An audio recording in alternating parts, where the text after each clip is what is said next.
dan manfaatkan daripada potensi yang ada pada mereka. Ya, kalau ada laki-laki kan dari sama laki-laki. Jadi apalagi kalau disesuaikan dengan bidangnya ya. Kalau jahit menjahit misalnya laki perempuan gitu kan, itu jauh lebih baik konveksi dan segala macam.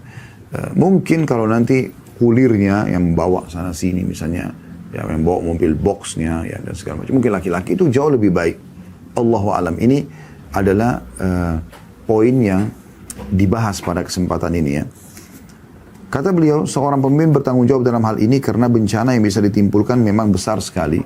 Rasulullah SAW bersabda, "Ma taraktu ba'di fitnatan adharra 'ala rijali minan nisa." Tidak aku tinggalkan bencana yang lebih bahaya bagi kaum laki-laki daripada wanita. Anda lihat kenapa karaoke, diskotik, ya tempat-tempat pelacuran yang dijual wanita. Kenapa wanita? Karena memang itu yang paling cepat terjual produk itu ya untuk merusak kaum laki-laki dan paling cepat mendatangkan duit ya. Karena memang ada kebutuhan interaksi dengan lawan jenis, ada kebutuhan biologis ya. Yang kalau orang belum punya pasangan halal, maka mungkin dia lampiaskan pada pasangan haramnya gitu ya. Dan dalam hadis yang lain yang maknanya kurang lebih, hendaklah kaum wanita kalau jalan memilih bagian pinggir jalan. Ya, kalau wanita lagi jalan di jalan umum, dianjurkan jalan pinggir jalan lebih untuk menjaga mereka gitu ya. Kata beliau, seorang pemimpin wajib melarang wanita keluar rumah dalam keadaan berdandan menor dan tampil secantik mungkin. Ya, seksi sekali gitu. Harusnya ada peraturan. Karena pasti akan merusak. Nggak mungkin tidak. Di saat dia masuk ke mall dengan rok pendek, celana pendek, sudah gitu baju kaosnya ketat, terbelah lagi bagian dadanya atau punggungnya. Kira-kira. Ini nggak berpengaruh pada laki-laki yang ada di situ? Mungkin ada suami orang di situ yang sedang lewat, dia terganggu. Istrinya kan tidak secantik itu, tidak seksi itu. Maka dia terganggu kan? Pasti terganggu. Dan bisa saja dia mencari tahu tentang wanita tersebut lalu terjadi perbuatan yang haram. Atau misalnya dia lampiaskan kepada selain istrinya. Dia pikir, oh yang dandan seperti ini pasti, kan umumnya pelacur, maaf, mereka kan memang sengaja seksi-seksi segala macam. Nah ini pasti ke sana. Nah akhirnya lampiaskan ke sana. Kalau orang beriman minimal rusak keimanannya. Karena maksiat akan mengurangi kehusyuan dalam sholat misalnya. Nah ini efek-efek yang ada gitu. Ia harus melarang wanita mengenakan pakaian mini dan tipis sehingga menjadi wanita yang berpakaian tapi telanjang. Ya. Seperti juga pakaian yang longgar tapi tipis. Seorang pemimpin juga berkewajiban melarang kaum wanita mengobrol dengan kaum laki-laki yang bukan mahramnya. Tentu ini sulit kalau kita mau ketahui mahram atau bukan ya. Tapi kalau diletakkan sebuah peraturan, nanti orang akan lebih hati-hati saja. Ya. Kaum lelaki pun juga harus nggak boleh sembarangan ngobrol. Ya. Kami merasakan di Saudi itu karena sudah menjadi sebuah peraturan pemerintah dan hanya masyarakat gitu. Saya bisa bahasakan diri saya mungkin selama 7 tahun di sana. Saya nggak pernah ngomong sama satu pun wanita di jalan, di mall. Satu kali pun saya nggak pernah ngomong. Yang saya temuin gitu. Kita mau ngomong itu kayak segan gitu. Mungkin ada di antara mereka yang tanya jalan, tanya alamat kepada orang lain, iya mungkin. Tapi saya pribadi, dan memang kita merasa tidak perlu gitu.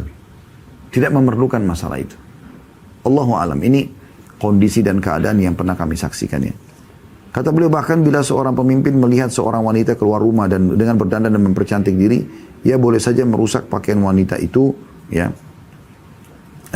Ia boleh saja menegurnya, ya. Karena sebagian ahli fikih membolehkan seorang pemimpin melakukan itu. Bahkan ia termasuk hukuman finansial teringan bagi wanita. Maksudnya dia menegurnya, ya. Dia mengingatkan kalau ini tidak boleh, ya. Itu haknya pemerintah bisa mengingatkan karena dandanan Anda sudah terlalu berlebihan, ya. Anda mungkin bisa merusak tatanan masyarakat nanti. Ya, anak-anak kecil pun kalau melihat itu bisa berefek juga kurang baik pada pendidikan mereka. Bahkan kata beliau pemimpin itu boleh menegaskan sebuah keputusan tanda kutip ya untuk memastikan setiap wanita lebih banyak interaksi ya di tempat-tempat yang aman buat mereka seperti rumah misalnya ya. Terutama memang bagi wanita-wanita yang suka keluar dan memang sengaja untuk ya mencari lawan jenis ini. Karena kalau membiarkan wanita melakukan itu, bisa saja dia mendukung wanita itu berbuat dosa dan akhirnya dia pun bertanggung jawab di sisi Allah Subhanahu wa taala. Umar bin Khattab radhiyallahu anhu pernah melarang kaum wanita berjalan-jalan di jalan khusus bagi kaum pria. atau bercampur baur dengan kaum laki-laki di jalan-jalan umum. Hendaknya seorang pemimpin mencontohi apa yang dilakukan oleh Umar radhiyallahu anhu. Ini tentu pendapat penulis yang beliau ingin sampaikan. Tentu kita, setiap orang yang mengikuti acara ini punya hak untuk menerima atau tidak ya. Tetapi ini karena kita beda buku, maka kita membahasakan atau membaca ya. Al-Khallal rahimahullah menyatakan dalam Al-Khallal ya, nama kitabnya.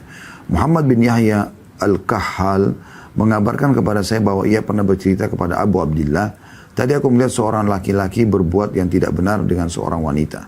Ya, maksudnya Abu Abdillah ini Imam Ahmad ya. Imam Ahmad rahimahullah menjawab, diteriaki saja. Nabi SAW bersabda, annal mar'ata idha tatayyabat wa kharajat min baitiha fahiya zaniyah. Jika seorang wanita mengenakan minyak wangi yang menyengat ya, lalu keluar rumah, maka dia bisa dianggap sebagai seorang pezina karena dia penyebab daripada itu ya. Jadi Imam Ahmad rahimahullah mengatakan kalau seandainya ada orang sengaja mempertontonkan maksiat di depan umum, maka diteriakin saja. Itu nggak boleh loh gitu. Karena kalau tidak dilakukan, maka bisa saja dia hari ini 1-2 orang, besok akan datang 3-4 orang di tempat yang sama, lusa, dan akhirnya menjadi tempat perzinahan.